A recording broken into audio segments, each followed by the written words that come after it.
சென்னை விமான நிலையத்தை சுற்றியுள்ள காலி இடங்கள்ல சுற்று வட்டாரத்தில் உள்ள ஊராட்சிகள் கட்டுப்பாடின்றி குப்பைகளை கொட்டி வருவதால் இரை தேடி பறவைகள் குவிகின்றன. இவற்றால விமானங்கள் விபத்தில் சிக்கும் அபாயம் ஏற்பட்டிருக்கு. சென்னை மீனம்பாக்கம் விமான நிலையத்தையொட்டி கொளப்பாக்கம், கெருங்கபாக்கம், தரப்பாக்கம் ஆகிய ஊராட்சிகள் இருக்கு. இந்த ஊராட்சிகள் வழியே அடையாறு ஆறு செல்லுது. சென்னை விமான நிலையத்தின் ஓடுபாதை பகுதியும் இதன் பின்புறம் அமைஞ்சிருக்கு. இந்த 3 ஊராட்சிகள்ல சேகரிக்கப்படும் குப்பை கழிவுகள் அடையாறு ஆற்றின் கரையோரத்திலும் ஊராட்சிகளில் உள்ள காலி நிலங்களிலும் ஆங்காங்கே கொட்டப்படுது. பிளாஸ்டிக், மாமிச கழிவுகள் ஆங்காங்கே மலை போல் குவிந்திருக்கு. இந்த குப்பையில உணவு தேடி பருந்து உள்ளிட்ட பறவைகள் வானத்தில் வட்டம் அடிக்குது.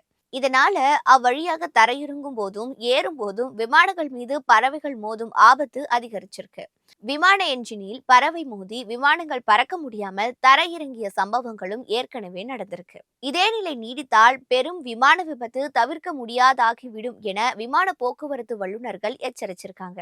தமிழக அரசும் விமான நிலைய ஆணையமும் இணைந்து இந்த பிரச்சனைக்கு விரைவில் தீர்வு காண வேண்டும் என்று அவர்கள் வலியுறுத்தியிருக்காங்க.